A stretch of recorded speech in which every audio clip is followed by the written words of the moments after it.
Let's start talking about this thing, man. I'm so done. I'm ready to. I mean, I don't know there's nothing to talk about other than the last of the beginning of the first of us. The game. I don't even know if I really like this game anymore. Well, let's talk about it. All right. Well, with that, hello, welcome everyone. Welcome to a new podcast, JD and PaulCast. Today we're talking about The Last of Us 2, Part 2. Sorry, The Last of Us Part 2. We have both beaten it now. We said we would make this video, this audio, this video, all of this, even though we are very late. I took a nice little hiatus from the internet because I was busy working on my own personal mental health. But now we're here to talk about Ellie and Joel and Abby's. And her not working on her mental health at all. Yes, and Abby's mental health. Paul, I don't even really know where we start when it comes to this topic. I personally feel like there's so much to the game. Should we talk about maybe the controversies first? I don't know. You tell. What do you think? Let's just get it out of the way. Of spoilers first, people. Of course, no. It's now we're 3 weeks into the game being out. Oh, for sure, spoilers now. Spoilers are flying, so they're gonna be SQ3RRR. SQ3RRR. Shout out to Mr. Emlo, man. Yeah, that was our old teacher, Mr. Emlo. He used to teach us. I wonder if is he still alive? You always say that every time we bring it up. Every time. But it's been a while. Some tells me he might not be. He's probably gonna be immortal. Okay. Anyways. All right. So now what? So what is? I guess. What do we? Let's just start with the Joel in one. Well, let's get it out of the. The reason that I want to say what's even funnier about that.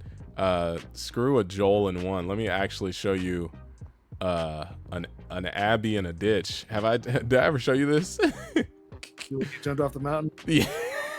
Hold on. Can you see what I've got on screen? I'm still streaming it, right? All right. So as you all know, I finished the Last of Us. For most of you know, I finished The Last of Us Part 2 on stream on Twitch. Follow me on Twitch if you haven't already. Oh, look at that. It came up right in time. The little promo for Twitch. So streaming live on Twitch. Yeah, streaming live on Twitch. I haven't been on it for a few days. I'm gonna get back soon. Did you explore Ellie's room? Did you explore her room? Did you see her PS3? I looked around and I saw everything, and I enjoyed the game for what it was. Personally, did you see that her PS3 had Jack and Daxter on it? I did not, but that is pretty. Yeah. That is pretty cool. Yeah, now, what I was trying to show people is. Oh, hold on. Is this? Ooh. Where's the moment? Where's the moment? Pre-braids. Go back. Pre-braids? I mean, yes, I have cornrows right now, everybody. There it is. So early on, I pretty much figured out that she was on a revenge mission to get rid of Joel and Ellie. So I took it upon myself to eliminate the problem before we got the Joel in one. We got the Ellie off the cliff. Beautiful. It was a beautiful moment. Abby off the cliff. Oh, my bad. Is that her name? Abby. Whoops. It's been. Uh-oh. I went to the wrong camera. 1 week since you looked at me. It's been long enough for me not to remember any of this game, but it was cool. I would people hated it. People. I get it. I get it too. They hated it because Joel dies immediately. Yeah.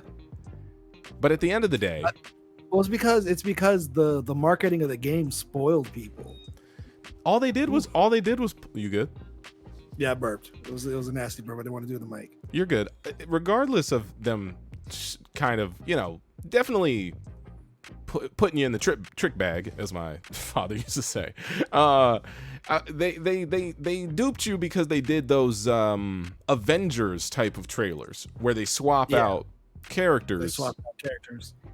Because in the trailer, it's Ellie on the run, and then the hand goes over the mouth and pulls her in as she knows who it is. But in the commercial, it's Joel. But in the game, it's Jesse. Mm-hmm. So they did that. They made it seem like Dina gets killed. And that's why she's on a rampage. Well, I mean, what did you, the thing is, I don't understand. As a fan, did you want to be spoiled in the commercials? Some people do, though, surprisingly. Yeah, you're a spoiler boy. You love it. I don't care, truthfully. You love spoilers, and you love spoiling us. That's the shit you love to do. So good. But my thing is, I much rather you, because like that would ruin, that's what would ruin movies, like, you know, us thinking that the Hulk was going to be, I mean, it was a little annoying that the Hulk was nowhere near which one it was, Wakanda. Not what, yeah, Wakanda, but Infinity War. He was nowhere near it, but then still they're trying to tell a story, y'all. I think that's the thing that I'm trying to, I understand the backlash, absolutely, and I'm not going to act like this game is perfect. I like, for people who, like you said, it was 10 out of 10. 10 out of 10, but then I had time to think about it. But what let me explain that, though. What made you say 10 out of 10 in that moment, do you think? Because, like, for me, it's for what I paid attention to, because I literally explored everything. Mm-hmm. So, like, it would be like the stories in between the game, like the lore of what the hell happened in Seattle before, like, or right after the fall, where like everybody became infected or whatnot. So I liked all those like little story beats, and I like how the end literally like ties up the whole game. But I'll get to that when we get to that. I think in a storytelling sense, it's definitely a 10. In a sense of telling you a very well put together, intertwined story, and also getting you immersed into the world. Definitely. I would say that the story of Ellie and Joel, a little less. And also the fact that you have this new character, Abby, who is technically not that new, because they had to make some sort of backstory for some character to have to want to get revenge. Because I don't understand how people don't realize that. Did you think Joel was going to get away with it?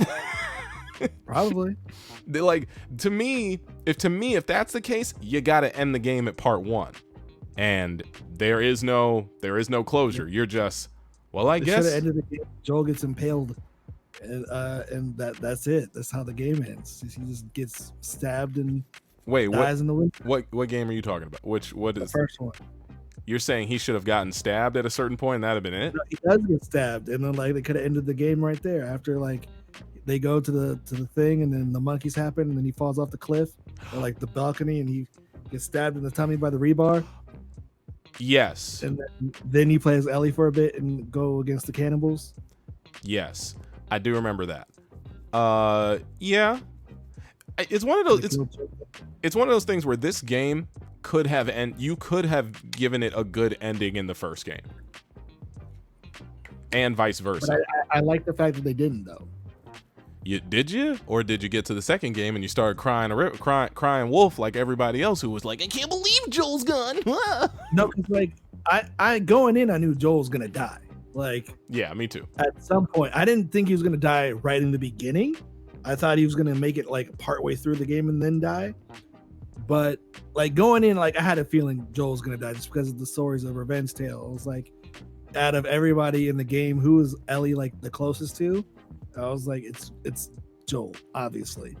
So that didn't surprise me at all. Like Joel dying, but it's just how early he dies. And with that, I had a suggestion, because I said this at the end of my, I think, final stream playing the game. I said, what if the story was less a revenge story and more of a rescue mission for Ellie? Like, let's say Abby and all those people from the WLZ, right? I think that's what they used to be called. WLF. Listen, I haven't played in 2 weeks. Wolf? JD killing wolves and scars? Got it. Let's say it was a story where you had to go save Joel from them, but in the end, they still kill him. Would you have enjoyed the story a little bit more that way? No. Why not? Because Joel needs to die. Okay, before we even get started in the rest of this game, in my opinion, I liked Abby's section of the game way more than Ellie's. Boo! How dare you? I'm just kidding. It's the truth. It's the truth. Like, let me get this out of the way, because the way that I explain it to people, they get where I'm coming from. And I told you this. I was like, if they were to flip the game, and you play as Abby first, right after the shit, after she kills Joel, and then you find out that all your homies got murdered. Like, imagine that scene where you're fighting with Manny, and then at the end when you realize that it was Tommy who was shooting at you. Because by the time you get to Abby's section, everything that you did as Ellie is undercut because you know what's about to happen to her. But imagine you playing the game and you realize that all your people have been killed, and then you realize it's Ellie who did it because she finds the map. And then you play it from Ellie's perspective to see what the fuck happened. Because Abby's whole section was undercut by the fact that you know that everybody died. I think that, but you know what? I think you would have gotten even. I think that's a good way to flip it and make it that much more interesting, personally, for me. But I think as a gamer who's not thinking straight, I think the moment you give the gamer control of Abby too early, they put the controller down and start review bombing. But they did that anyway, so I guess it wouldn't really matter. Anyway, it wouldn't. They knew killing Joel's going to be controversial. I mean, but yeah, like I just like that was kind of like, if I could story edit the game, that's what I would have done, is have Abby's whole section first, and then you go to the theater, you shoot Jesse, and then you see that it's Ellie, and that they've been hunted the whole time, and then you play as Ellie, and then do everything over again, but from her perspective. So wait, and then you get that end scene where you realize like Abby should have probably killed Ellie still. So okay, so then, well, my thing is, how do you tell that story? Because in my brain, you would have to show the gameplay up until the Joelin 1 and then play as Abby. Is that what you're saying? Or play as Abby before the Joelin 1? Joelin 1, flashback to when she was a kid, and you realize why she did it. It was because of her dad. That whole section where you go to the zoo, you do all that shit, and then you play as Abby from when she wakes up in the WLF camp. So it gives context to why she's so pissed off at Joel and why it meant so much for her to kill him. And then you play as Abby and see that she's not as bad at. I said it right. Okay, Abby. Okay. You play as Abby for the game. You see that she's not a monster like she portrays what comes off as in the beginning. Because if you think about it, Abby is Joel for that whole section of the game. Abby is Joel. She has his moveset, even crafting the shivs and everything. The story's the same. Loner for a while, meets a little kid, has to go around with the kid, gets attached to the kid, and the kid becomes like their moral compass. Abby's story is Joel's story. Paul, you're gonna set the internet on fire. I don't care, but that's what it is. And then plus, Abby had all like the cool. She had all the cool shit. Abby had a flamethrower. She had a shotgun, double barrel, dope ass pistol, a dope ass rifle, crossbow. It's funny because I don't even think the storyline is what people are really mad at. I mean, I think they are mad at that, obviously, but there's a lot of people who are just going and being just like, you know, gross people who are like, I have to play as a female protagonist through the whole game. 2 female protagonists and a young boy who identifies as trans. I can't deal with all this PC culture. And it's like, yo, because like going in, like, this is what was confusing for me. It was going in, everybody's complaining about a trans character. I was like, oh, that's dope. But in my brain, I thought that it was Abby at first. I was like, why are they complaining that about? I was like, okay, just because she's like, yes. So I was like, okay, yeah, wait, she's not at all. She's just yoked. And I looked to the flashback. I was like, oh, then it must be Lev. I looked or Lily. I looked into that, and it's not Lily, Paul. It's Lev. It's Lev. Don't mess up his name. But I was gonna say, no, I went and Googled, because you saw the day. Did you see the day where people were sending death threats to the voice actress? I saw that. Yeah, don't do that, people. Don't do that. Like, that's ridiculous. It's unnecessary. But it's a video game. I went out of my way to figure out who is being played by Abby specifically, and it's Femshep. Well, no, but there's 3 aspects to this character. I didn't know that. I thought it was a person being modeled, but it's like a 3-part person. It's The voice actress or actor, I think her name was Laura Bailey, I'm not sure. Laura Bailey, the GOAT. Yes, there's her. Then they used one of the VFX designers' faces for Abby's face model. And then on top of that, they used a competitive fitness lady who's a competitive fitness trainer, or not even trainer, but a competitive fitness, I don't know what they call it, like a fitness competitor. And CrossFit? Probably. But they used this lady's body build for Abby. So it's one person's body, another person's face, and another person's voice. So it's like, who are you mad at? Who you really? Yeah. Who you? Yeah. I was confused because they have the girl who's the face of Dina playing Last of Us, and I was like, oh, that's weird. She's just she's the face model. They got all her reactions and they did all the dots on their faces, but she didn't have to act out the gameplay. Yeah, and it's weird hearing her talk like regularly because I was like, that doesn't sound like Dina. It doesn't sound Dina's not real. I didn't know that. Yeah, I think that's really, to me, that's kind of odd, but but maybe it's just one of those things where the people who are producing the game are like, well, we know how this works in the sense that we're going to get a better performance out of a voice actor compared to our what do you call mocap actors and this and that. Sometimes the mocap actors do take on both roles, like with the guy who plays Joel, I forget his name, Troy Baker. But his face I don't know whose face mold that is. Josh Brolin. Is it really? No, but that's who I would cast in the HBO show. Bruh, okay.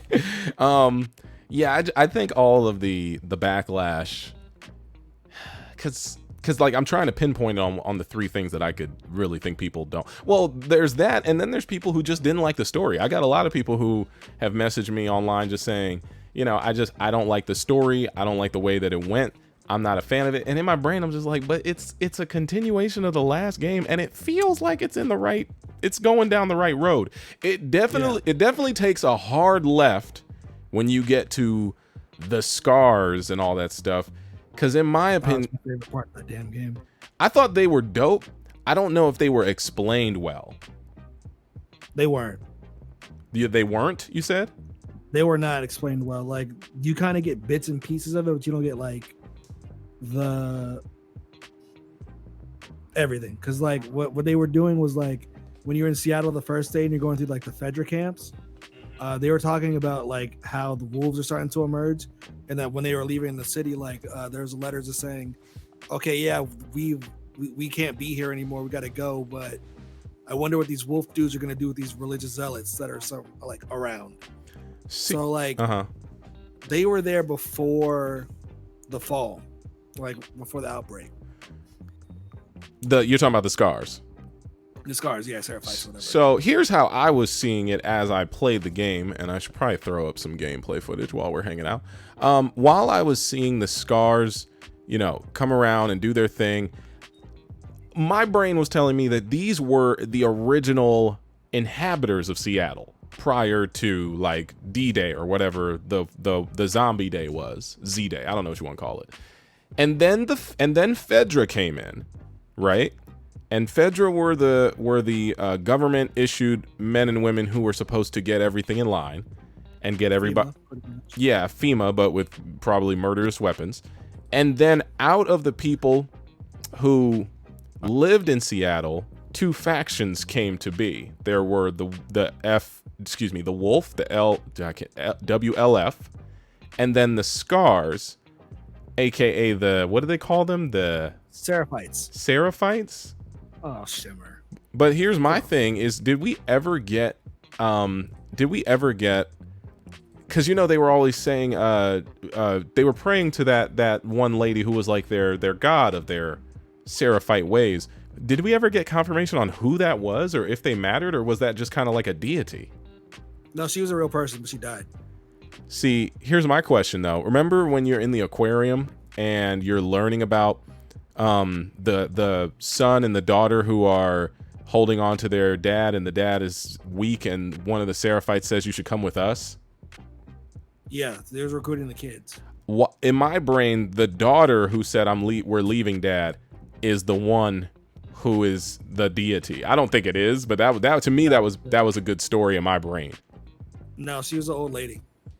Well, but see, that's the thing that I didn't like is Lev was talking because like Lev was because if you linger around and you talk to Lev would tell like Abby, like, he's like, so what happened? And she's like, there was some like an incident, she got like murdered.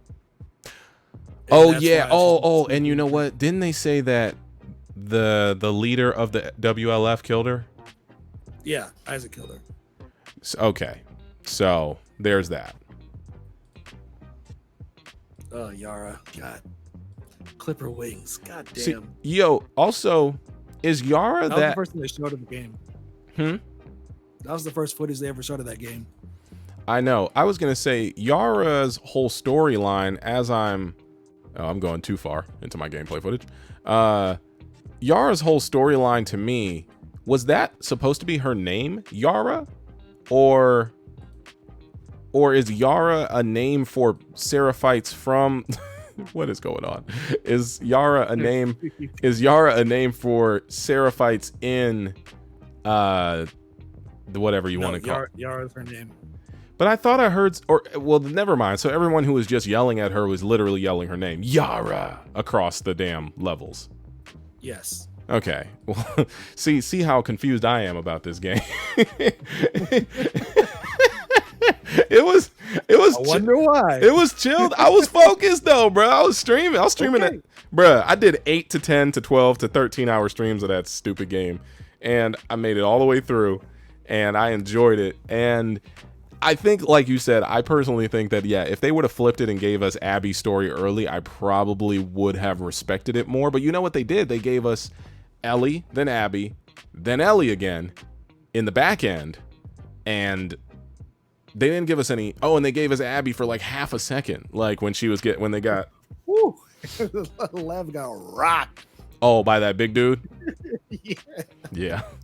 I shouldn't laugh at that, but like, there's certain like things in movies when people just get knocked out, and like that shit was horrible. I thought Lev died from that punch. Yeah, that was one of those moments where Lev took that right hook to the face, and it was just caught it. It hit the door on the way down. I was like, oh shit, Lev's dead. But I still think this was just like, well, like I don't know. It's like I still enjoyed my time. Baby. I know. I'm trying to pull up the part where he got rocked. Excuse me. It's like right after this cutscene. Yeah, it's yeah, right after they walk out the door. Bah, wait, this is it right here. Yeah, jump scare. Oh no! Here it comes. Oh, there we go. Dude gone. Oh, no, it froze. It froze on your end? They can see it on my end. Bow! Did you see it? I didn't see it. I just see Love on the ground now. It's all good. I've seen a punch a bunch. Yeah. Yeah, that was some WWE type stuff. It's the Big Show. Yeah, that was a Big Show smackaroo. But you know, it's a Big Show. I mean, I'm trying to think. So I guess what would we even rate this game on? Like, in my opinion, it comes down to gameplay, story, character development, maybe. Those are like the three big things. Those are all good. I have like a couple issues with the game now, because like when I finished it, I enjoyed it. But when I was watching you play it again, I was like, oh yeah, this shit does not end. Oh, you mean? Like, what do you mean? Like lengthwise, it's like there's like a couple of parts where you feel like, oh, this is the end of the game. Oh wait, no, it's not. Okay, this is the end of the game. Oh no, it's not. Okay, no, wait, what? There's more. The end of the game? What I came to realize is this is not a game that you should try to binge play. Personally, yeah. I think in this day and age where we're all so short attention span and we try to get through things quick, or it's like, give me the ending now. Nobody likes to enjoy the journey, because That's the thing. People can sit back and complain about this game and say that it was whack or the story's whack, but it's like you got to sit back and really enjoy it. Plus, a lot of people didn't even do that. A lot of people just like read reviews and then started complaining. And didn't even play the goddamn game. And that makes no sense to me. I'm like, you can't judge something you haven't even had a chance to try. Joel dies. Why would I play a game if Joel's dead? I'm like, because Ellie's the main character. So you can understand why he died. But it's one of those things where because you know I only beat The Last of Us 1 like 2 weeks before The Last of Us 2 came out, and when I saw in Last of Us 1 that you got a chance to play as Ellie, that segment of the game is a decent chunk. Yeah, it's even better in the DLC with Left Behind. I love that shit. I need to maybe check that out, or maybe just watch cutscenes. But when I played that whole portion with Ellie, I was sitting back and I'm like, oh, so they already had this planned. I wasn't aware that they were this far, you know, kind of like Pokemon, knowing that, you know, Generation 2 Gold and Silver was going to happen. You got Ho-Oh in the first episode. I didn't. Oh, man. Remember that? Shout out to Gold and Silver. Shout out to Pokemon. Shout out to our childhoods. But yeah, when I started playing as Ellie in the first game on stream, I was like, oh, I didn't even think that we were going to get this. I thought this was all the sequel is all about. But you genuinely get a whole mini side story, and also in the Left Behind, of Ellie going around doing her thing, fighting against monsters and all this stuff, fighting against that homicidal maniac of a town's who was holding down the town, I think, of which we had of which we murdered a lot of his men who had tried to pull up on us when we were inside that building looking for the fireflies. I think that's where Joel got impaled, but yeah, it was before that. Oh, well, regardless. But because that was implemented in the first game, I could only think to myself in the second game, I'm like, oh, she's for sure gonna get revenge, mainly for Joel, or it's a rescue mission. That's all I could think. So when Joel got axed within, and it doesn't really happen that fast unless you're binge playing, bro. Most people do not sit back and just binge through video games like this. It's that you wanted to enjoy the game and you wanted to see what happens, so you sat there. And also in this day and age where people stream for hours on end, what else are you gonna do? So, you know, I knocked out getting rid of Joel, I think, in the first 2 hours, maybe. It's like a first 2 to 3 hours, depending on how much you explore. But also realize that 2 to 3 hours is a long amount of time in video game time for most people. I usually will put a controller down after 30 minutes. But in this one scenario, I sat back and I binged through it, and I was like, oh snap, Joel in one, Joel dead, this sucks. And then I continued playing because I'm like, all right, well, cool. Ellie is obviously going to try to avenge this dude. But, you know, it's funny because it's a story of revenge against revenge against revenge against revenge against revenge. You start to realize that when these people develop the storyline for this game, and this is where you got to give them a little bit of credit, it's a post-apocalyptic zombie game where the zombies aren't the real bad guys.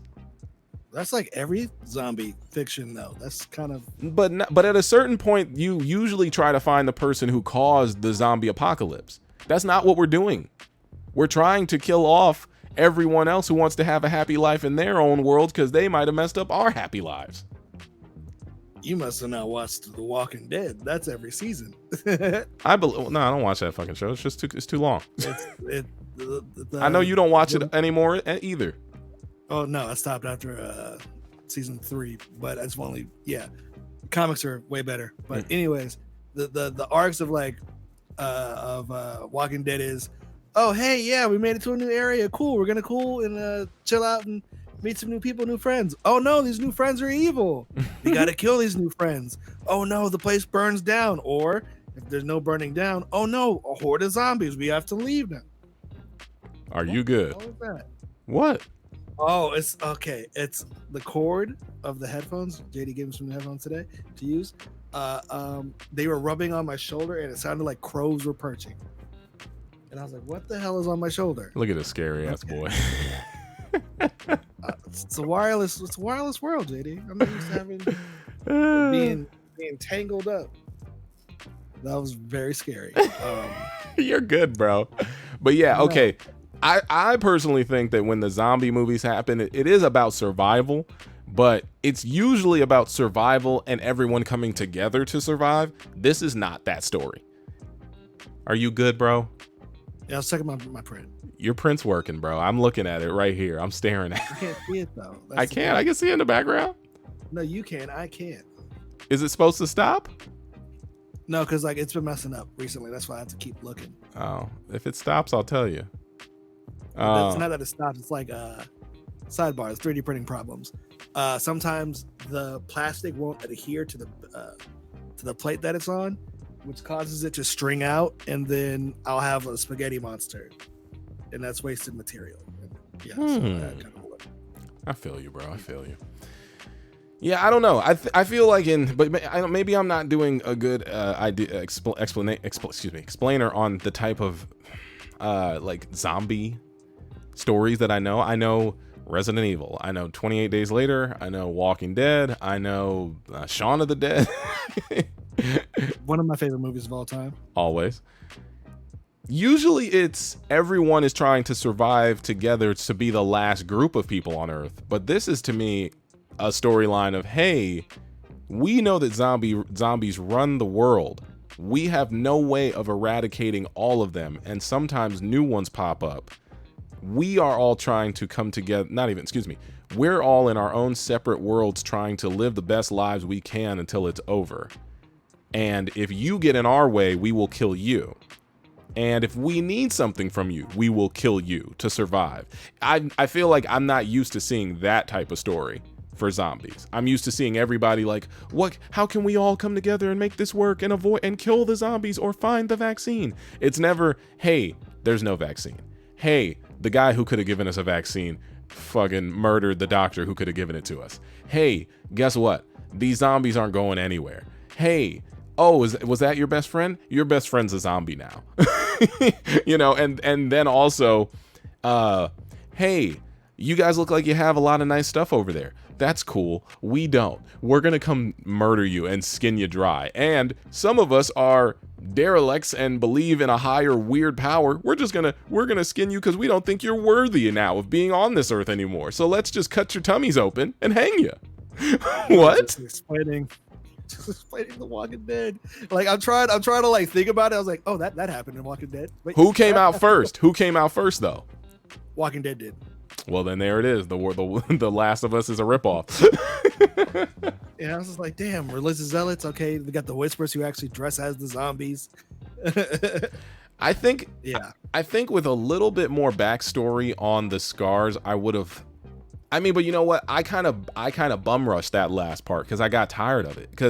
Yeah, you did. But that's because I was binging the game to the point of no return. And if you really think about it, that game is like 3 games in one, bro. It is. Ellie's game. Yeah, it's Ellie's game, it's Abby's game, and then the DLC. Pretty much. Or like the original Last of Us DLC. Like all the Ellie and Joel flashbacks. I was like, yeah. Okay.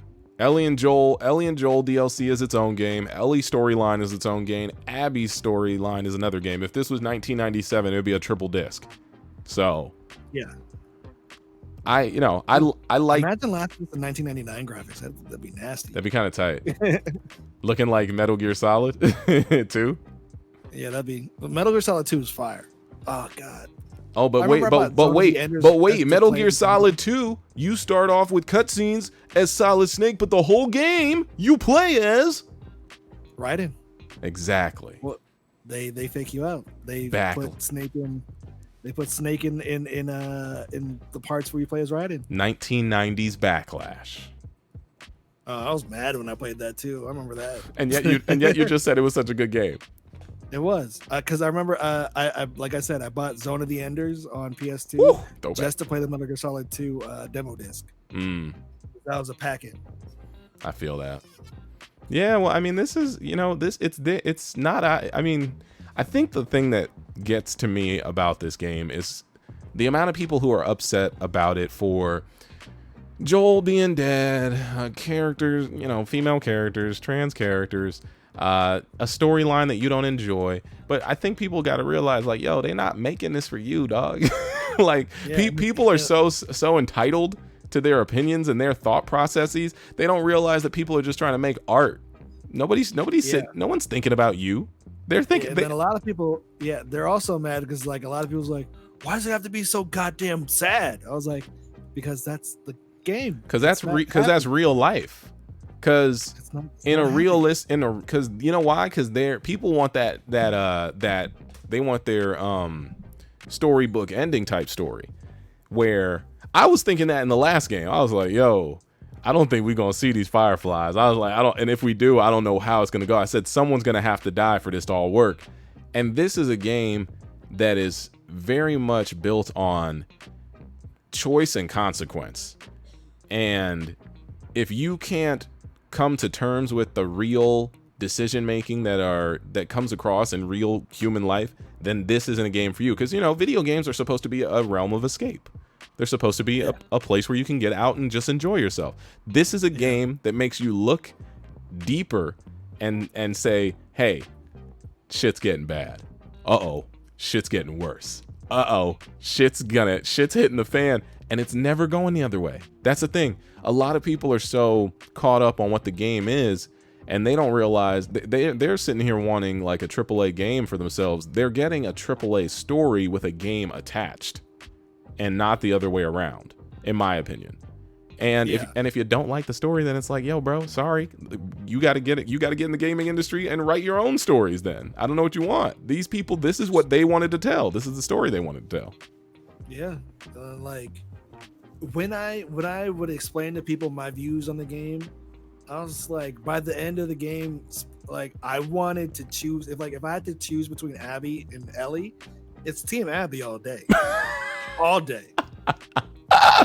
Because like halfway through the game, I was just like, I don't even like playing this shit like as Abby. I was like, because like the reason why wait, is Abby or Ellie? No, Ellie. God, these names. When I turned on Ellie was after she killed Nora, right? Mm-hmm. Chelsea, in IRL. That's who is her model. But after she killed her, I was just like, okay, maybe she didn't know why they killed him. She's like, oh no, I know why they killed him. I was like, and you don't feel any remorse for like anything? He's like, no, I got to kill the rest of them. I was like, okay.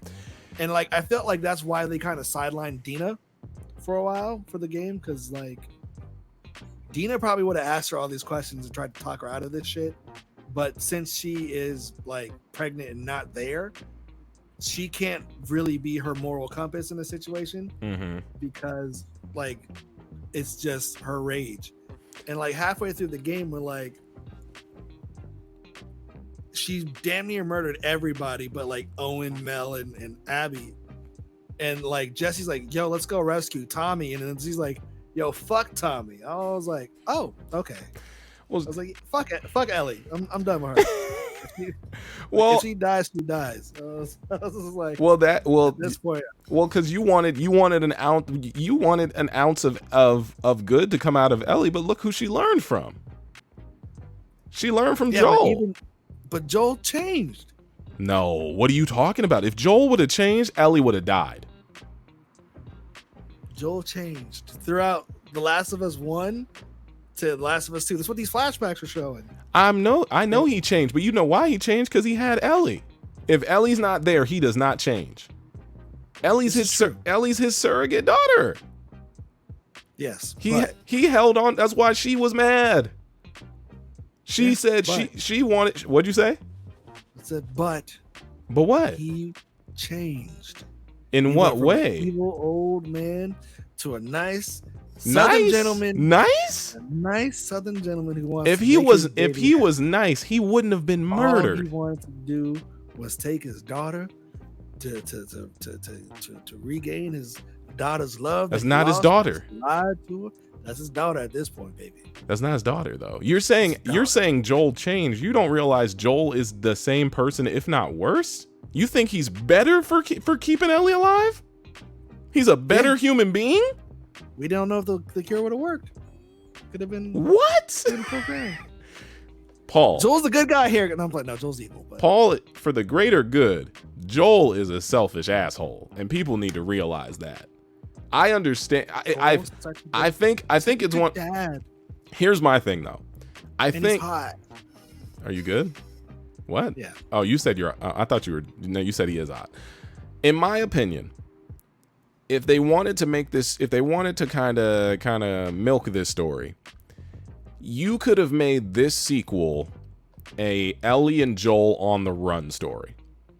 Then you could have made a Last of Us Part 3 where we finally get Joel murdered. I think that would have made more fans happy, just because I think at the end of the day, they're now like, well, this story's over. Because honestly, it is. I can't. Like, oh, my bad. Keep going. I was just going to say, I can't imagine a third part where there's any continuation to this where I don't know what, like, unless Dina's baby wants vengeance. Like, there's no reason to continue the story. There isn't. It's over now. If anything that I would like them to do would probably be like DLC to see what the hell Tommy was doing during that whole time, because he was on his own shit.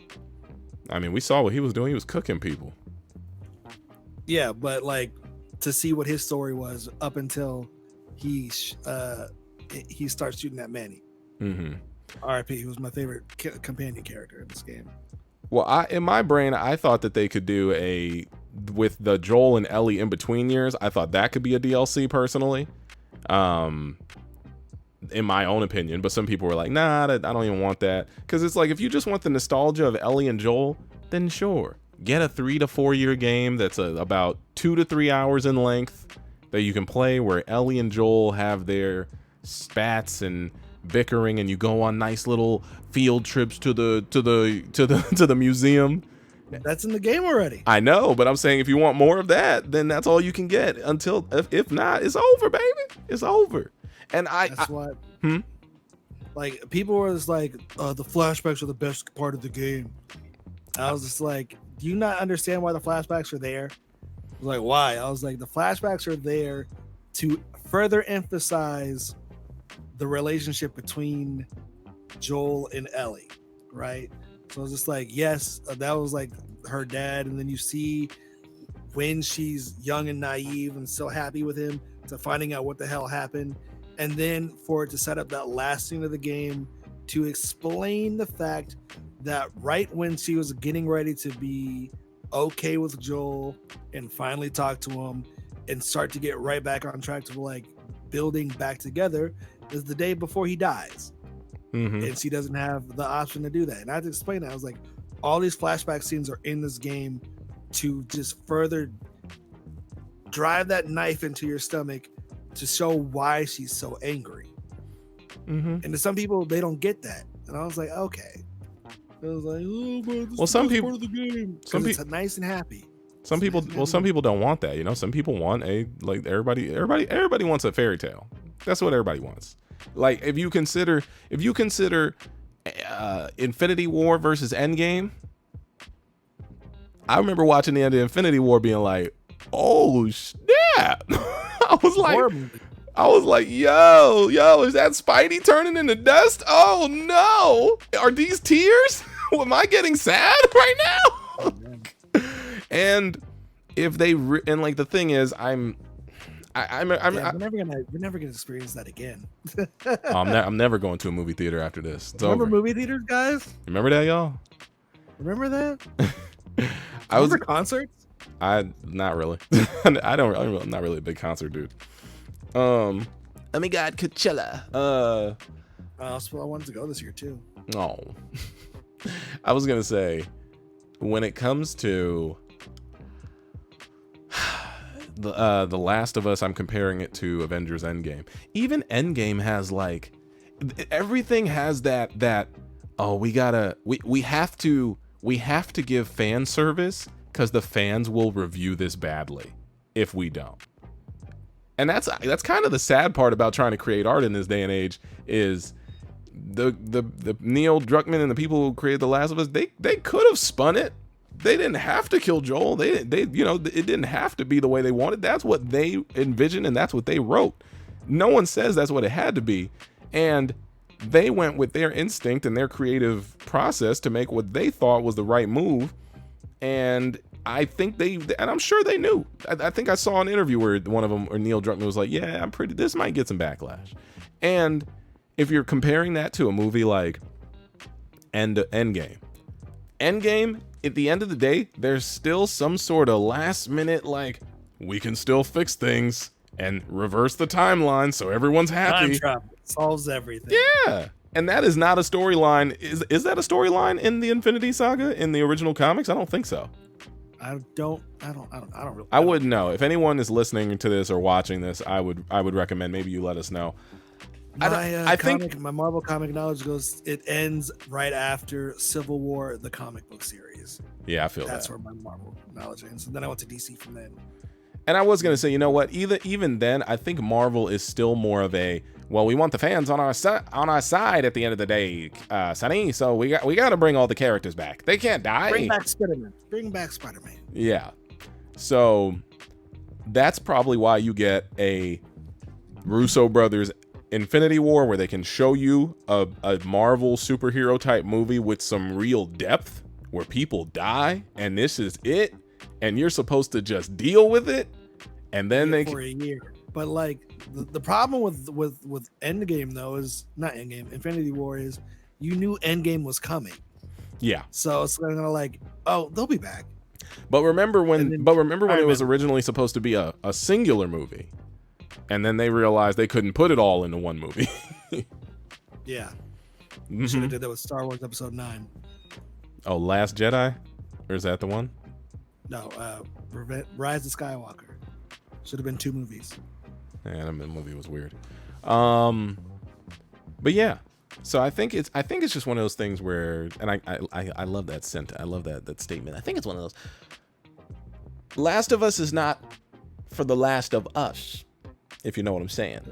For the last of you. This is for the last of the people who creatively just enjoy the storyline and the way it went, and a game that came out 7 years ago. That's the crazy thing. It came out in 2013. Oh man, I remember when it came out, because like I was supposed to play that at E3, and I was like, nah, because the game was coming out that year, the week after that E3, or the week of E3. It was the same week. So hey, the Last of Us demo. I was like, no, the game is like out in a couple days. I'm like, I'm good. Actually, no, the game, our store got it that same day, because I was like, oh, I'm gonna go pick it up as soon as I leave here. I'm like, I'm good. Good times. Remember E3? Never going back. Oh man, E3's dead. We had a good run though. Yeah, we got like a good 7, if not 8 years in. Or well, it's about 10. It's about a good 10. I mean, we got a good 10 of being. I don't know if we got a chance to go to all 10, but we started going in 2009. Hold on. 11? I remember the first game I ever played at an E3, so it was Fight Night. Round 3. Fight Night Round 4. When did that come out? That came out in, that's not 2019. When did that shit come out? Man, The Last of Us, baby.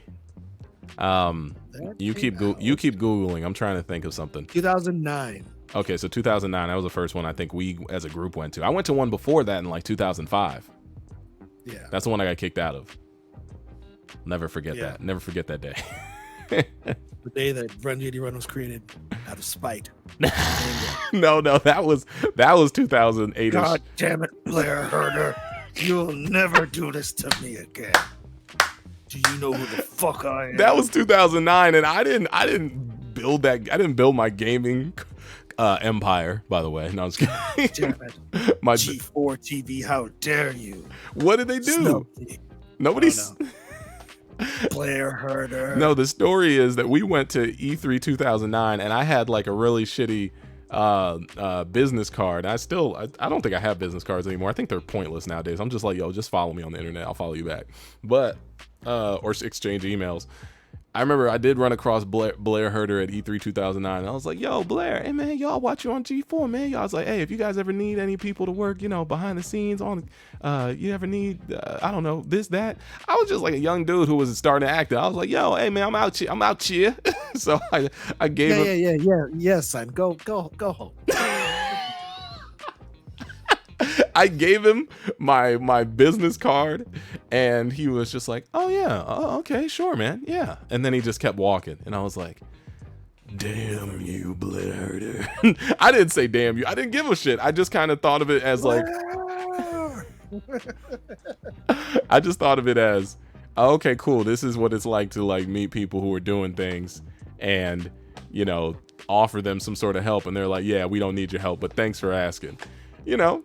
And now look at me on my own G4 show, baby. Super Punch. We out here. Super Punch. All right, Paul. So let's, because I feel like we've said our thoughts and prayers on this game. What's your, if you let's go with gameplay. What do you give it out of 10? I give that about a solid 9. All right, and what is that based on? Oh hell no, that sucks. I'm sorry. What are you looking at on the internet, bro? I was checking my lightsaber. My lightsaber delivery was supposed to come today, but it got delayed until Monday. Paul, tomorrow's Monday. What the fuck? No, today's Sunday. Yeah, so it'll come tomorrow, bro. Why are you talking about this? Supposed to be. It's not coming tonight. It's 1:52 in the morning. It's already Monday. It's Sunday. Is it? Wait, what day is it? Yeah. It's Sunday. Bro, I don't know what fucking day it is. Wait till Monday. I told you they don't deliver on the weekends. They deliver on Sundays now. Well, not for you, it looks like. God damn it. Now, can you explain your 9 out of 10 rating? Jesus. I wanted my lightsaber. But it's more of the last of. I liked the stealth combat of it. Like it had probably one of my favorite like game encounters of all time. Well, not all time, but of the year, I would say, is the first meeting of the Scars, when you're in the forest and then you get hit with that arrow, and then as soon as you try to move as Ellie and they had the torch, and as soon as those lights went out and they just dropped into the ground and started chasing you, I was like, oh hell no. And I was like, okay, I love that. I love that shit so much. And then you just get used to them being there, and then you just keep killing them and killing them and killing them. Yeah, I was gonna say gameplay wise, I would give this game a probably 9, if not 8.5 out of 10. Particularly because the gameplay to me is amazing. I think it's just as good as the previous game, but you get more. You get more options in movement. You get more options in things that you can craft and create and make. I personally enjoy the UI a lot more in this game when it comes to how you build out your character. I feel like the last one was a little clunky, and it's very specific. It's like you can do this, you can hone in on that, you can make your stealth range go farther. Sure. Only issue I have with gameplay is it just gets repetitive. That's all. It gets really repetitive, and it gets really repetitive real fast. I do appreciate it though, because I love that the characters interact with each other and they all have names and they're talking to each other. And when you take out one, we talked about this on the last podcast, they say like, oh no, they got Alex, they got James, this and that. Sure. Oh God. But sidebar, can I just, yeah, did I say my the saddest this game made me feel in this game wasn't any of the cutscenes. It's when I killed a dog's owner, and then the dog went up to the dude and started crying and whimpering because their owner died, and I had to kill that dog.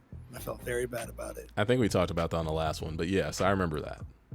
God, poor dogs. That's the worst. That was the worst for me. I couldn't do that. It was the worst for you, and you couldn't do it, but yet you killed how many? I had to. I didn't like it. You could have outran the dogs. No, I wasn't that good. Well, listen, that to me, that's the only part I have a complaint about when it comes to gameplay. Oh wait, actually no, I have notes. JD, I forgot you wrote notes on why you don't like the game. Let me hold on. The Last of Us. Okay. Fighting is tedious is what I wrote. Or actually, you know what? We'll talk about this. That was my note on fighting. It's tedious, it's repetitive, and it continues a little bit too far. Paul, what would you give the story out of 10? And then I'm gonna go into my final gripes, and then I think we're good. And if you have any, you can let me know. The story for me was 9.5. Really? Out of 10. Yeah, because like I was watching it back or thinking about it, I was like, the problem for me is like Ellie's story is just so one note throughout the whole thing that like at halfway through I was just like, okay, let's just get to Abby and just get this done because I got tired of playing as Ellie for a while. I'm not gonna lie, because like my favorite parts of Ellie's story is like the beginning with Dina, and then like day one of Seattle when you're going through Seattle with Dina on the horseback. That was my favorite part of Ellie's story. But then, like after she gets like murder hungry and like okay, I'm like, oh, okay, I don't. So you sound like some of the fans. You don't like the fact that her and Joel are built the same and that everything is based off of revenge, or you don't like? No, it's not that. It's just like I understand why she's angry and upset. I get that. It's just playing it it was just Joel's whole like story in the first one. It was ups and downs to the point where like you didn't know really. You kind of knew where he was gonna go, but you really didn't know where it was gonna go for him. But like Ellie's story is just, oh, all these people got to die, and that's it. Well, it's a revenge story. That's all it can be, and it sucks because it's that till the very end. And even in the end, you're like, okay, Ellie, like. Well, but you know what though? I'm not even gonna be mad though, because honestly, I don't know how I'd react. I'm not sure, and I think that's why people don't get it, because they cannot empathize or sympathize with her. Not a lot of people have had their parental figures or mentors brutally murdered in front of them, so no one can necessarily cope and talk about that same experience. So when you're playing as a character who's going off on this death spree, you're sitting there thinking it's tedious because all you can think to yourself is, I don't know if I would do this. I don't know. No, it wasn't even. Nope, it wasn't that. It was just like, it's just like small little things that they could have tweaked in the story, which would have made it a little bit better. Like instead of it being, it was Abby's dad who Joel murdered. Is like if it would have been like, yeah, he murdered my dad, but he also doomed humanity. They don't ever bring that up in the game. Yes, she does. No, she doesn't. Wait, who are you? But who are you upset with? You said you were upset with Ellie's story. Now you're talking about you're complaining about Abby's storyline. No, it's just the fact that they never talk. Right? Who? Abby and Ellie? Abby and Ellie, they barely talk to each other. It's just like, don't let me see you again. But like, if they were to like, at least on Abby's side, we're gonna switch to Abby's side. It's like her revenge quest is makes sense because yeah, she killed her dad, but at the same point, like if they would have just tweaked it, like their whole group is pissed off, not because of her dad getting killed, but also they doomed humanity. That would have gave it just a little bit more flavor to me. But they did. It's just like a dad for a dad. But they did that, right? They did. Yes, they did. They don't say it. They don't say it, but they very much imply the fact that because of Joel murdering everyone there, including her father, they broke up the Fireflies and made things worse in the world. Abby probably has a more specific goal of killing Joel for the father, but I'm absolutely sure that she is aware that this whole thing of the world coming down is upsetting, because she has that talk with her dad about how she'd give her life to do the thing. Right, but also it's just like the other group, it doesn't seem like that part is on their mind. They always seem more worried about the fireflies. Like for me, like one of my favorite characters in the whole game was fucking Owen. Which one's Owen? Abby's, the guy. Abby's boyfriend. Yeah. Because you could tell, like from the whole beginning, but wait, he wasn't. No, like, you're like saying from the beginning. What? Like you could tell Owen's whole like he wasn't down for this shit.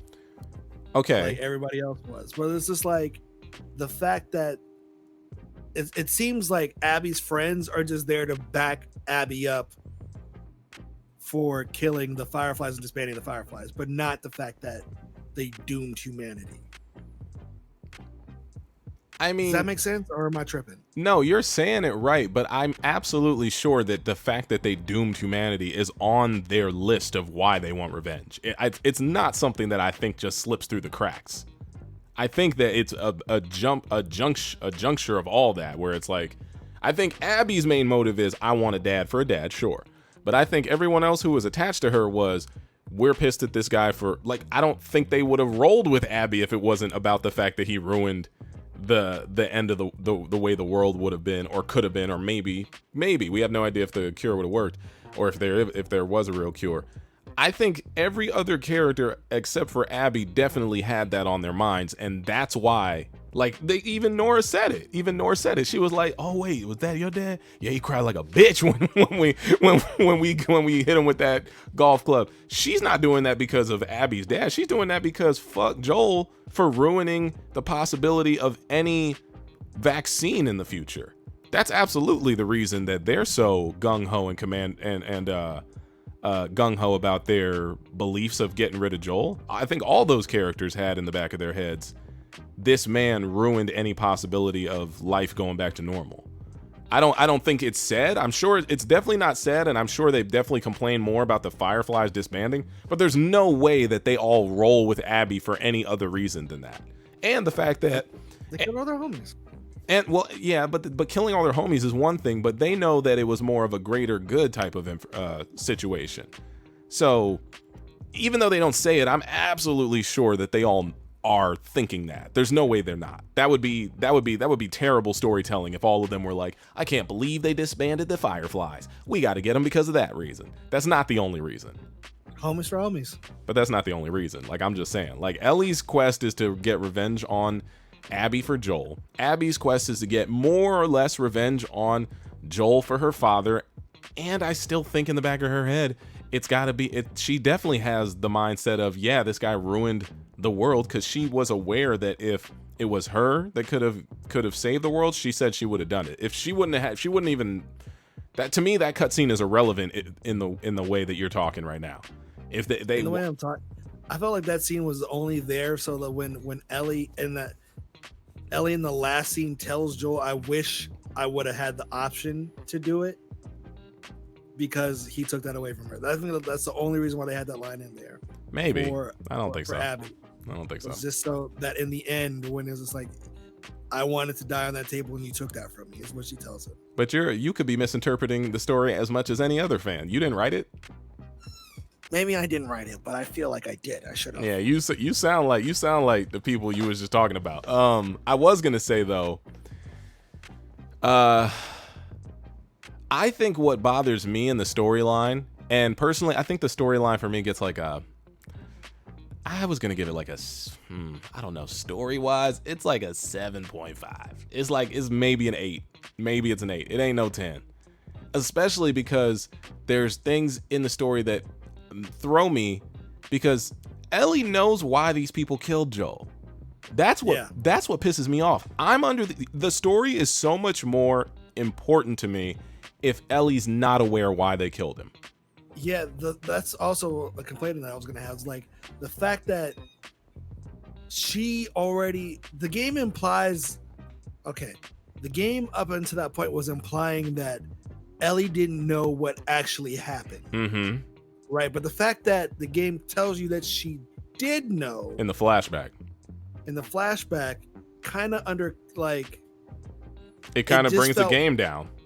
Yeah, because it's like she knows what happened.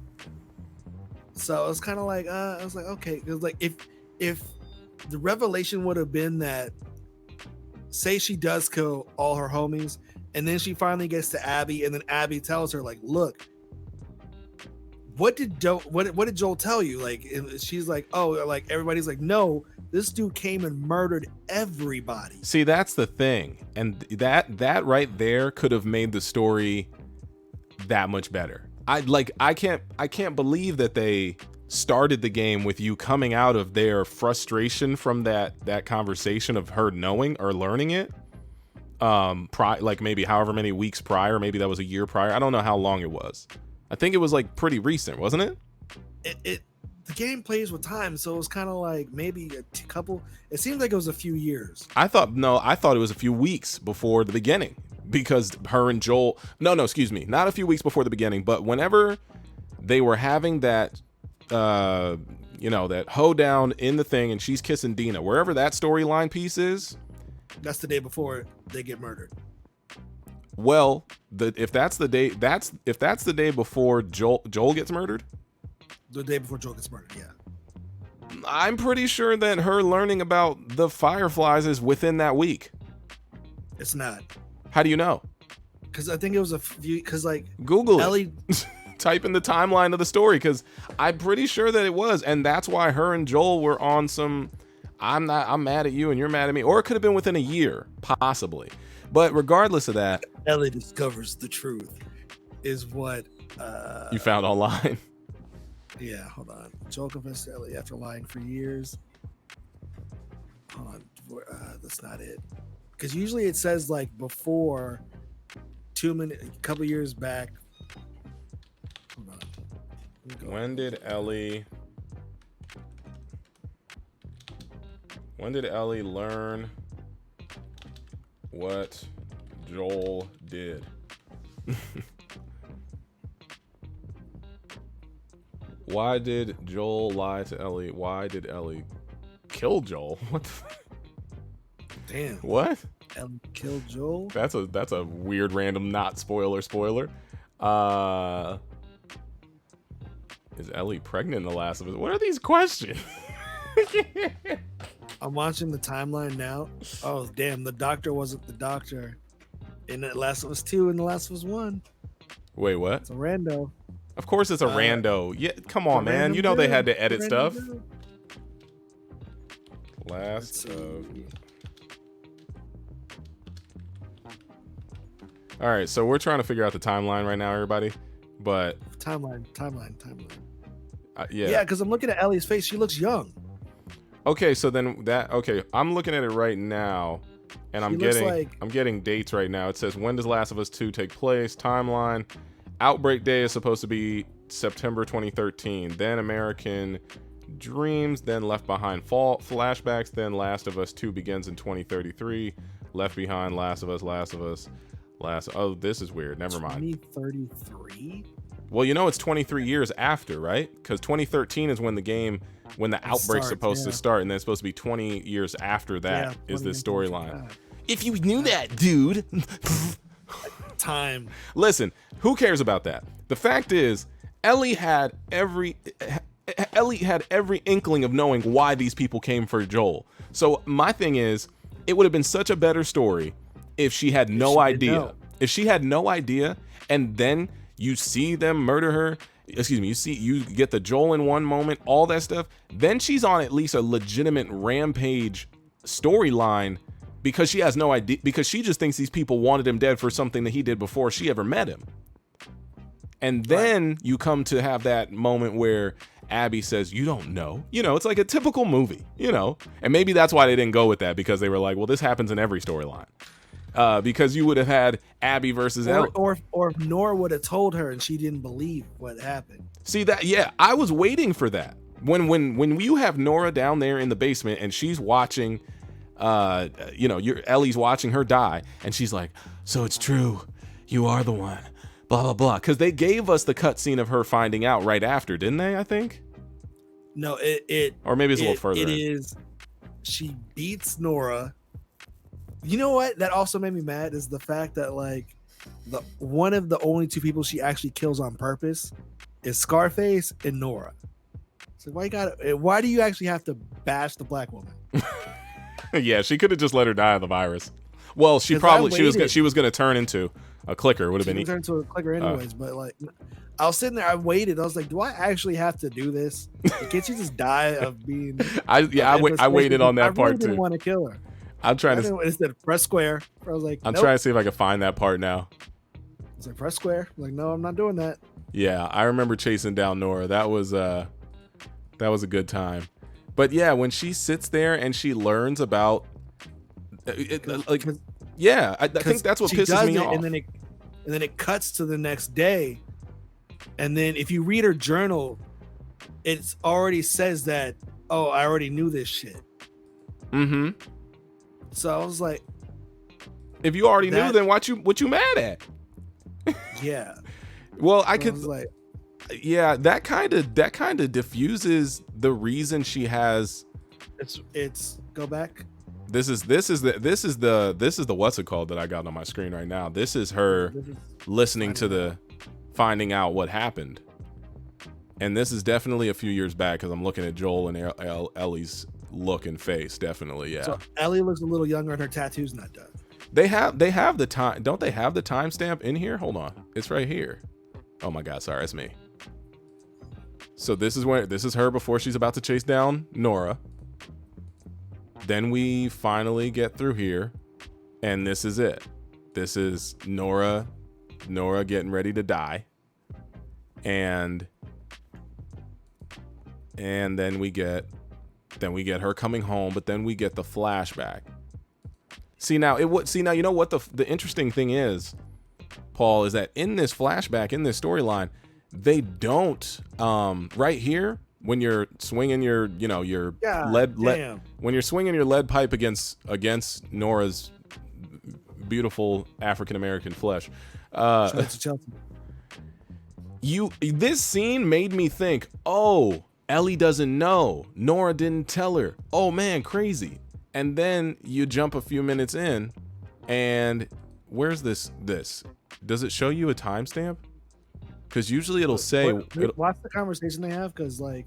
Well, I'm gonna watch 2 years earlier. Okay, she learned about it 2 years. 2 years. 2 years. So 2 years. So 2 years before the WLF came for Joel, Ellie learned about what Joel did in Utah at the Firefly place. And I remember this. Firefly Funhouse. Yeah, I remember this vividly. I remember getting busy in here. So here he is trying to say, Ellie, I'm so sorry. I can't believe I'll go back with you if you tell me the truth, and shibby bobby the boo bye. So yeah, this scene kind of takes away from the fact that I kind of wish it wasn't in the game. I personally wish that they would have said that she never knew, because in my brain, why aren't you all preparing for people to come find you?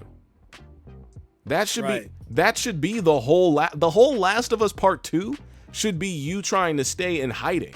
It shouldn't be you're out on patrol. You're out on patrol. Never left Jackson. Huh? Should have never left Jackson.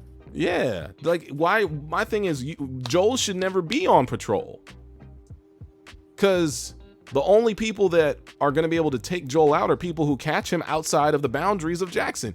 Joel should have never left the ranch.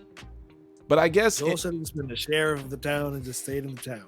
I guess in his brain, maybe he thought, well, I murdered every single person here, so who gonna come find me? And I'm not gonna lie to you, I didn't see no Abby in the last game, obviously, because they probably didn't write that in yet. They didn't have that all the way done. Or Owen. No Abby or Owen. Or Mel or Manny or. So let's just say those were Fireflies who were out on a, I don't know, a recruit trip or something. Oh, you rubbing down your new microphone, Paul? I am. Clorox wipe. Tell the people about your new. Wait, Clorox, bro. That's got liquid on it. What are you doing? Just around the edges. It's not going in. Oh my God, this guy's. I have that soft touch. Paul's got a new microphone, guys. That's why he sounds a little bit better. Shout out to Elgato, guys. So this episode's not sponsored, but they should sponsor me. Shout out to Steggy for this beautiful Wave 3 with the beautiful SoundLink technology, Wavelink technology. Wow. All right. Wavelink. All right. Coming in through my first little option monitor on this. So shout out to Elgato for providing me with this product that I bought from Best Buy. Yeah, they didn't provide it. They provided it to Best Buy, which I bought. So you're welcome. All right. Shout out to Elgato. So yeah, that flashback scene, that you know what, I might have to knock another point off for that. That might make it a 7.5. If they would have went in the storyline with with her never knowing, because that's the thing. That's why in the beginning of the game you're like, why are Ellie and Joel having friction? Like, this is weird. But yeah, but it makes sense. But also, It also would have been totally fine if they were having friction, because at the end of the first game, Ellie never believed him. True. And she never did. True. So like when the game started and there was friction, I was like, oh, clearly she's still like just on GP, just not fucking with Joel. Mm-hmm.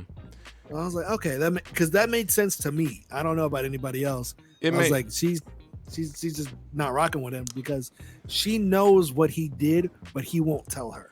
And that would have been okay. It makes sense. And also, this cutscene does make sense with you saying that, because you know that Ellie is too curious not to figure it out. Right. But I guess it's just one of those things where you wish that she wasn't this curious, and that you could have gotten a scene where Abby says, you don't know what happened. And then you get a flashback and then you get to play as Joel and you get to murder a few people. And then maybe Abby's randomly throw her in there. Corner. Yeah, they throw her in the corner. He's like, I'm sorry, sweetie. And then you see him leave and whatever. Because at the end of the day, that scene where he murdered everybody, he didn't finish off everybody. Remember, when you go backwards into the elevator, there's guys with guns on you. In the first game. I don't remember that. I haven't played it since. I was gonna say I've played it recently. There's guys with guns on you who are watching you fall back into the elevator who won't shoot you because you're holding Ellie, who has the cure. And then you go into the basement and you kill the black lady. Oh, Marlene. And then you get out of there. I mean, it's one of those things where all stories come with a lot of kind of plot holes, so I don't think there's any. Guys could have been. Boy, let me finish my sentence. What you doing? Cut me off. My bad. The hell? You saw me talking and just did that. How dare you? It's so rude. What were you gonna say now? I said those soldiers could have been Owen and Manny. Oh, that wasn't worth you. That wasn't worth you cutting me off. Timeline. So, yeah. But I don't know. I guess if I could put this in its own storyline outside of The Last of Us lore, like if I'm not even thinking of The Last of Us 1. To me, this game can get its own 9 out of 10 by itself. But then if you try to intertwine the beginning of the game, obviously the original part of the game where it's Last of Us 1, and then you got to put it into this, and then you got to sit back and think about everything that happened. I'm giving this game a 7.5 story-wise. I think I said a 9 gameplay-wise, I think. And character development-wise, I mean, I think Ellie is very valid in how she feels. I think Abby's very valid in how she feels. I enjoy all the characters that we get throughout the game. I enjoy Tommy, Owen, Mel, what's Manny? What's the guy's name who got shot right in the face? Dina's boyfriend. Jesse. I think I don't love the way that they just kind of killed people off, but that's usually what real life will give you. Like, you don't have time to say your goodbyes. And in some situations like this, where it's the end of the world and everyone's fighting against each other, someone that you had a lot of character development in and you really enjoyed, they're gone. Clapped. That's how that's usually how it works in most storylines. Yeah. And in real life, so.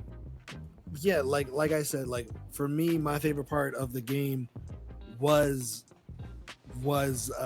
Abby's section of the game, just because like I feel like the game's supposed to make you flip on both characters. It's like first you're like, yeah, Ellie, fuck yeah, and then it was like, oh, Ellie, no, and then it starts off with Abby, no, why, no, fuck Abby. I was like, oh wait, fuck yeah, Abby, hell yeah. It kind of does do that. Right. It does kind of do that. So, yeah. Because like even in like the last chapter, when Tommy came, I was like, okay, and she denied it. I was like, okay, cool. And then I legitimately, as soon as she started packing her bags, I was like, fuck Ellie, no. You're talking about at the end where Dina's like, if you leave, we can't do this anymore. Yeah, because like I felt like Dina. I was like, okay, cool. Yeah, that's good. She grew. Like it's growth. She's like, okay, yeah, no, we did it. She's alive. It's cool. Cool. All right, cool. And then as soon as she packed the bag, I literally just said, fuck.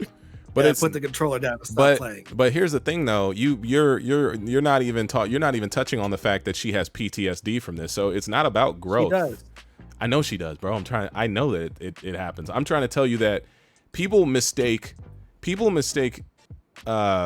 victims going back and dealing with their demons as if some sort of like as if it's like some sort of backstepping or backtracking type of thing, when at the end of the day, this is something that for her, she just might need that closure. Even though she tried to execute it and it didn't work, because at the end of the day, she then had the growth when she's choking Abby, when Abby is, malnourished and half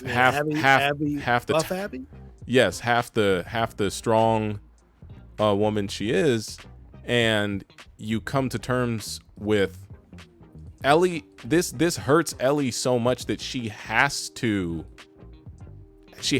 go through with this, because you know why? Because in her brain, I don't think. Oh, you know what? Did I not record that last part? That's kind of annoying. Oh no, this is it. Yeah, this is it. I have to finish it right here. Oh damn, she does have that scar. I forgot. Yeah. This to me is. I think if she would have just sat there and stayed with Dina, it would have made things worse. I personally think she like that this is another example of, I want to take this is the fairy tale ending. Abby gets to live, Ellie gets to live, Ellie gets a life with her baby and Dina, and there's no vengeance. And JJ. Yeah, and I guess for her mental capacity, from what I'm seeing and what I'm dealing like what I'm watching, she can't. She knows that if she were to stay and live this fake facade of a life, she wouldn't. She just, I don't know. She wouldn't be able to live with herself. That's what's going on here in this final scene. It's really upsetting, because I would love to see her and Dina work it out, and who knows if that'll ever happen. I don't think we're gonna get a part 3, but no, we might. You never know. People want money. That's true. And also, she leaves in Joel's jacket. Yeah, she did that for the fans. And that's the thing. The fans need that too. The fans need that closure too. At the end of the day, they're like, wait a minute, we didn't kill Abby yet. We got to go back. I was totally okay with that. With what? Not killing Abby?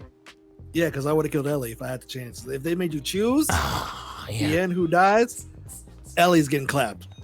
Easy. Wait, you feel more for Abby than you do Ellie? Is that what you're saying? I do. But Ellie's not the one who chose to not have her life taken. That was Joel. Yeah. So you got the vengeance on Joel. What does getting vengeance for Ellie do? Because she wants vengeance on these people? No, because Abby's trying to move the fuck on. Because if you go on a loss scale. Oh yeah, the loss scale. The loss scale if you go on a loss scale, Abby loses way more than Ellie does. In fact, Abby gets it worse than Ellie does. Because first, everybody she knows ever is dead. She can't go back to the WLF. Everybody Ellie knows is dead already too. No. She's still got Tommy and Dina. These are new people. We're talking about people before then. Well, Tommy's been around though. Like, she fucks with Tommy, but Dina's her girl. She's got Tommy. Owen, her boyfriend, her lover, dead. Yeah. All her homies, Manny, dead, brutally murdered, headshot. The whole squad got murdered. Did we finish off the whole squad by the time we finished the game? Yeah, everybody's dead. Yeah, we sure did. Everybody is dead. Everybody who Abby really loved or enjoyed being around, dead. She can't go back to the WLF because she kills Isaac and joined with Lev, right?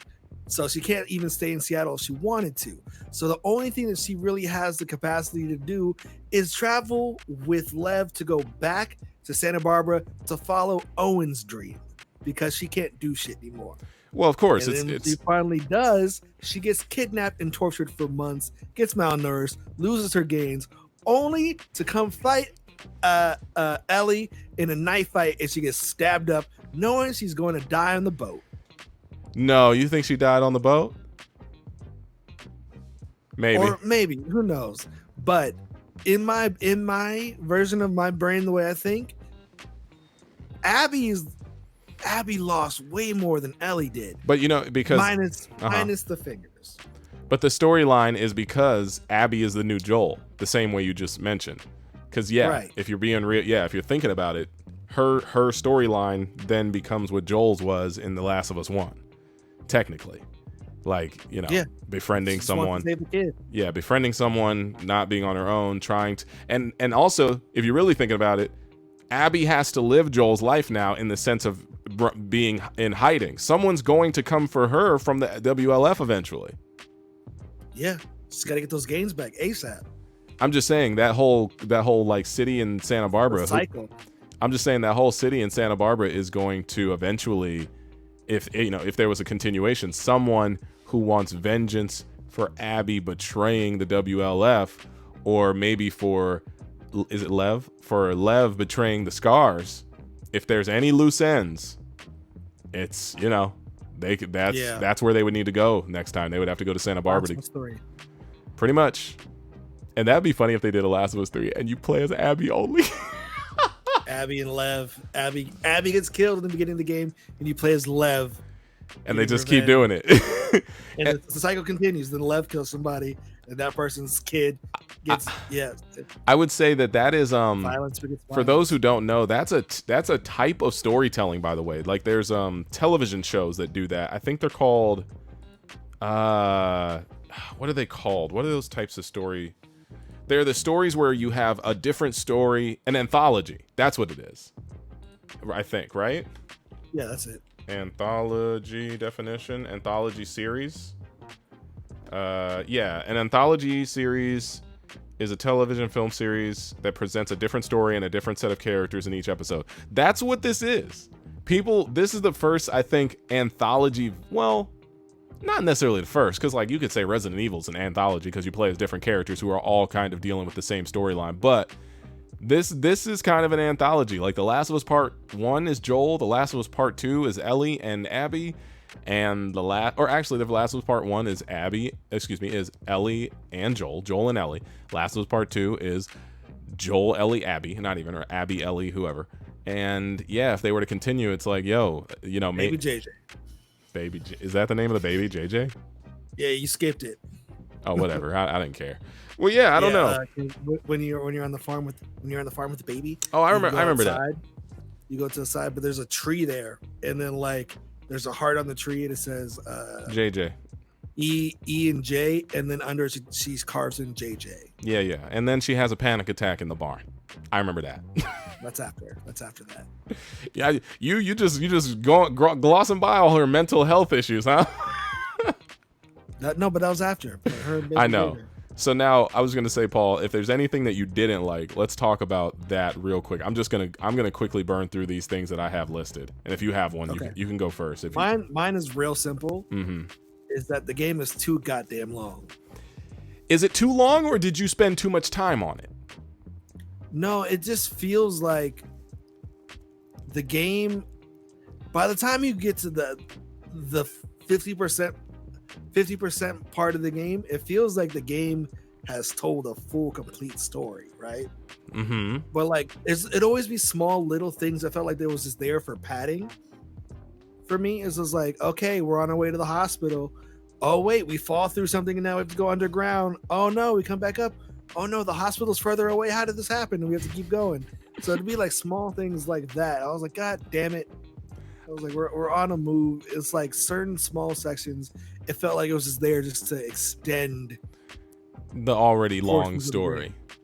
Right. But here's my thing. Aren't you and I and every gamer out there the same people who complain about too short video games? Like, I never do. Stop. I like games that are short sometimes. I'm not gonna lie. But listen, the general consensus for video gamers is that game was too. You'll get a breakdown of how many hours a game is before it even comes out, and someone will tell you it's a 5-hour game, and you're like, 5 hours? That's not enough. Okay, this is where that comparison like is why people do that. It's like, perfect example, Resident Evil 3, right? That game's about 4 hours. I'm not done with it. The problem with I only played that first part, like that jump scare with the. Are you scared? You didn't beat that game? I only got to that part where the zombie came out of the cop car. And I was like, I'm good. You weak. It's not even scary. I don't like that. I don't like jump scares. But like I was saying, was like The problem with like Resident Evil 3 was it's not the fact that it's 5 hours long, it's the fact that people were being charged $60 for what a lot of people said felt like DLC. Okay, that makes sense. So then this game should be worth way more. Well, the prices are going up in the next generation. So. No. So what you're saying is this is a $120 game instead of a $60 game. Low key, it should be. But yeah, there's a lot in it.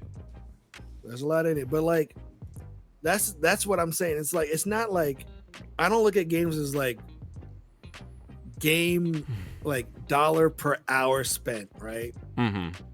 It's mostly it's just like when I start to feel like the game is purposely putting things in the way to pad out something is when it starts to bother me. I feel that. And I felt like The Last of Us does that a couple of times. Like, I'll tell you when it happened for me where I was like, okay, I'm good for today.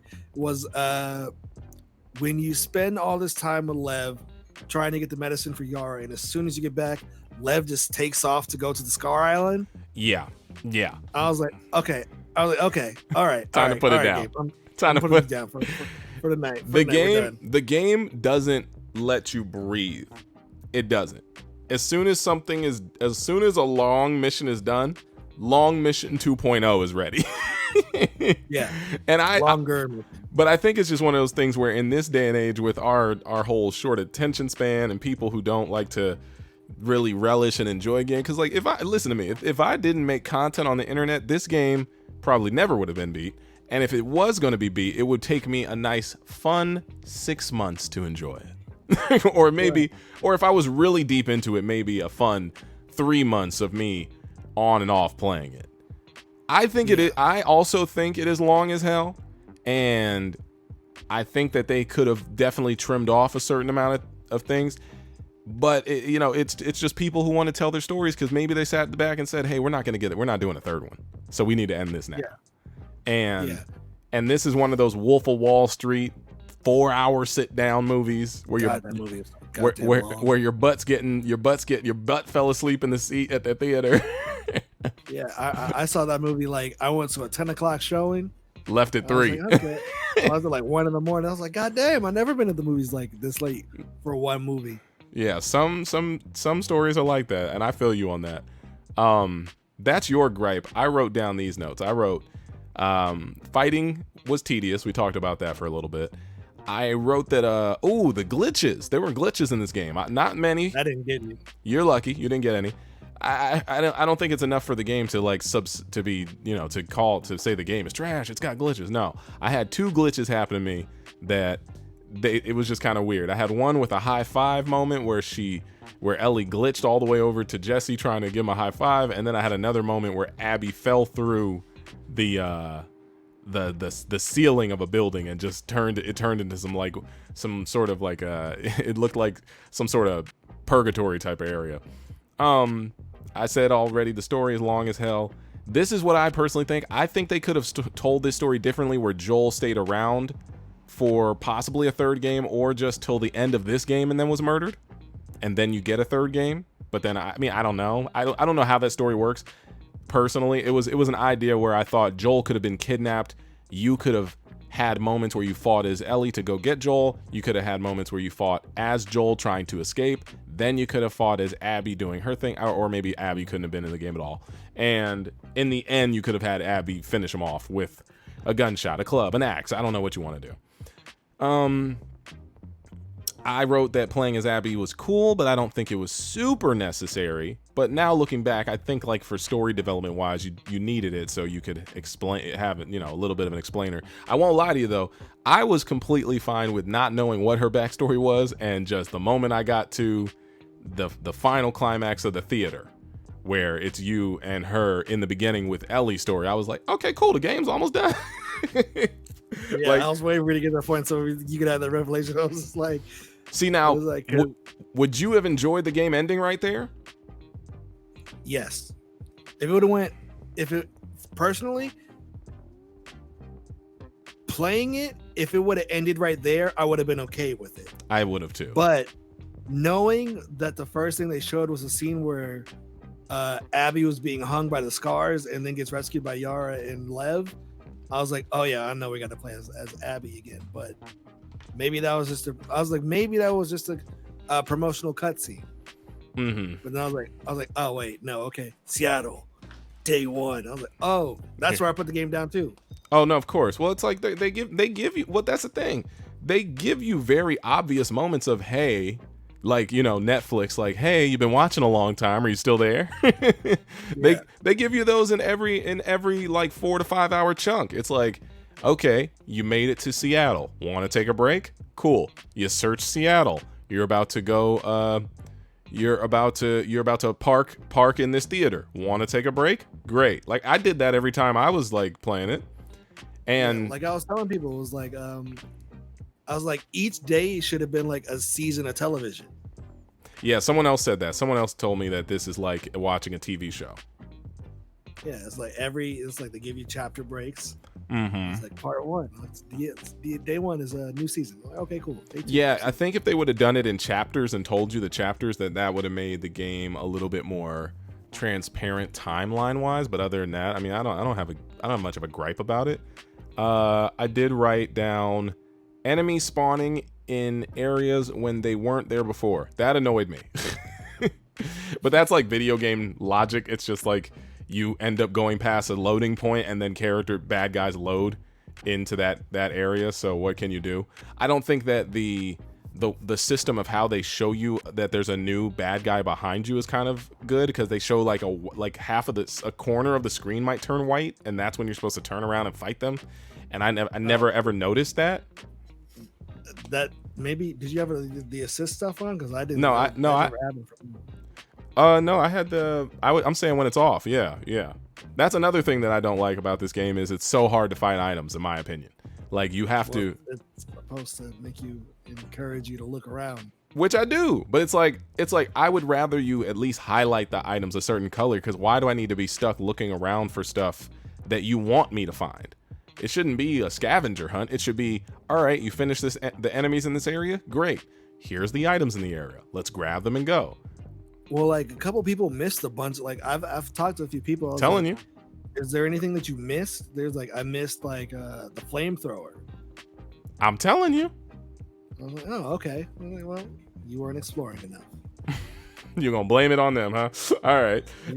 Then take your time in Skyrim. No warning when I said enemies are behind you, and I wrote down going back and saving the scars was a waste of time. But I enjoyed it. I enjoyed that story. I enjoyed it because if they wanted to do a Last of Us 3 with Lev, I'd play that. Yeah, I would play Santa Barbara being taken over, because Lev is a different type of character, and he has bow and arrow skills and stealth skills, and Assassin's Creed skills. Yeah. I think Lev. Have we been saying the name right this whole time? Is it Lev? Lev. Yeah. Lev, yeah. I don't. Every time we say Lev, I think of Neve or Nev. Oh, you're thinking of the dude from Catfish. Catfish. Either way. So yeah, I think that's where my mind rests when it comes to the stuff that I had issues with. But at the end of the game, at the end of the game, I love saying this phrase. At the end of the game. When we get down to the nitty gritty, that's my new that's my new phrase.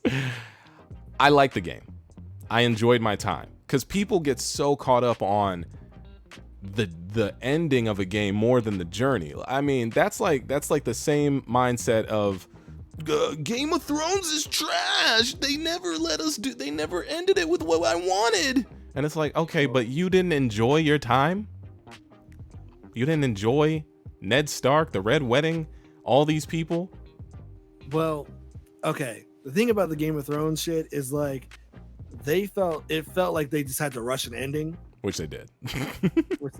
But like, and I get it, but like, The Last of Us has a complete story to tell, and it was already like done. Unlike Game of Thrones, where like the source material wasn't really close to being done, so it was like, oh, we got to wing it. True, but it doesn't make me hate the entire franchise. Right. I just don't watch the last season. That's it. You didn't watch the last season? No, I watched it, but I said, like, you can just end the show when what's that boy's name? Jon Snow opens his eyes after he got stabbed. That would not be a good ending to the show. White Walker. What? Okay, bro. I think it's one of those types where you end up with what you get. They tried their best. They did what they could. They created this story for themselves, y'all. That's the thing. People got to realize they wrote this story from their hearts, and they wanted people who are fans of the story to enjoy it for what it was. And a lot of people did, and a lot of people didn't. And to those who didn't, I get it, but it ain't worth sending death threats. It's a video game. Yeah. Also, like that'd be funny. That'd be funny if Ninja burst through my bedroom. He's like, "Just a game, bro? Really? It's a game? It's just a game. Nothing's just a game." But do you also think like the fact that we are in a pandemic and there's literally nothing else to do right now for some people makes it more frustrating? Yeah, like sure. We're playing a bleak game where low key, that's probably where we're headed. Yeah, playing that game in this whole situation is very scary. So if that game would have came out pre-corona, do you think the backlash would have been as bad? I don't think so, because I don't think as many people who were review bombing would have been review bombing, because we would have been living our lives in between playing the game, myself included. I would not have finished that game if we were just living our normal lives. Not that fast, at least. I wouldn't be streaming this much, and I'm taking like a few days off, but I would not be streaming this much if I was back to my regular life, because my regular life does not entail me streaming that often. I have other things I usually have to do. I had to fly out of town at once a week up until March, which, you know, I'm not mad. I like being home. So, but schedule wise, I think that is a lot of it too. Same with, you know, with Black Lives Matter movement and people actually caring for once about black people and all the other things happening in the world. Yet you're kind of stuck. You're stuck at home. Yeah. You're stuck at home, and you don't have to care about these things or really put this much focus or emphasis on it, but you're in the thick of it. And what's the alternative? Go outside and die. Go outside and possibly catch a virus if you're trying to like play around with your life. It's really weird, and it's really upsetting. And I hope we can look back on this podcast at one day and be like, oh man, remember 2020? remember we thought the world was going to end? Yes. I'm hoping we can sit back and say we thought. I'm really praying on that. Until Cyberpunk comes out. That's it. You got Ghost of Tsushima? Oh yeah, that's probably Wednesday. We about to get it. I know, but I don't really care. Like, the only game I really care about right now is Cyberpunk. But you do this every year with video games. You always have one game that you're like, oh, I can't wait. This is that. You play it, you beat it, and you're like, that's the one game though. It's just like, stop. You do this all the time. That's the one game, and every other game is just a stopgap. No. To hold me over until Paul, that one. That is not true. You have not been saying this for the last 8 years, and that's how long we've known about Cyberpunk. So no. It was after I beat The Witcher 3. Greatest game of all time. You be contradicting yourself on this podcast a lot. I love The Witcher 3 so much. It's so goddamn good. What about Mass Effect Andromeda? You was that? You love Mass Effect. It finally came out. Where's its gold star? Oh, that game was shit. Oh, so it has to live up to your standards. It can't just be a game that you're passionate and love, huh? It was bad. What about No Man's Sky? No Man's Sky. Actually, I still play that, but that game's actually pretty good now. Paul, I think you need to admit, and so do I, and everyone who's watching this, that there is no pleasing the video game community. Oh no, this pleases me. Just give me Cyberpunk. I hope it's as good as you think it's gonna be. I hope you don't burn through it. I hope you don't beat it too fast. I hope you don't end up playing it and then we have to do this again and you just give it a shit review because you're like, not what I thought it was gonna be. That's what I. From what I saw at that behind the closed doors E3 demo last year, RIP E3. That game is shaping up to be something special. Okay. And that is all. That's all I'm saying. Just go watch Altered Carbon. That's the whole video game. No. You can't play Altered Carbon though. It's the same thing. So go watch what's that movie that they remade with the guy who's the pretty guy, not Tron. What's the other game? What's the other movie? I forget his name. Blade Runner. There you go. Go watch that. That's the whole game. I haven't seen that. Go watch it. It's Cyberpunk the movie, the game. I don't know. No. All right, I think And plus, Cyberpunk was made by a black man, so. Oh, so that's why you're gonna invest in it. You're very pro black all of a sudden. Do you not see me? How? Oh, you just been supporting the black community? Not you haven't recently 26 years, Little Miss African American every year, every summer. Yo, what you talking about? Every black person needs to admit, like not admit anything, but like that we all have been living in this world and have not been speaking up as much as we should. We do speak up because obviously it's our plight, but. Now we gotta remind people on a daily. All right, y'all. Is that you good, Paul? Is that it? Are we done with this? Last of Us full part 2 final score. What is it? 9. I'm gonna give it 8. Solid 8. And now we prepare for Ghost of Tsushima. Tsushima. Hopefully my PS4 survives, because that thing is like on its last legs. But you have a PS4 Pro. Why would that have its last legs? My PS4, I don't know. My PS4 regular still works. The first one I ever got. No, it works. It's just loud. Well, that's because you don't have good ventilation. I saw where you put it. You need to give it some air back there. Ain't nowhere for its booty to breathe. You have it on top of something too. No, it's in a nice cupboard, and there's plenty of space on the right and left and behind it. What's below it? There's airflow. Below it is it's on another shelf. It's a shelf below it. And on that shelf is Blu-rays. What are those? Those are physical media which you put inside of a PlayStation. Those are going to plays movies. Those are going to be extinct in like 2.5 by a year. I don't even understand why people still buy them. I don't do it anymore. I do. Yeah.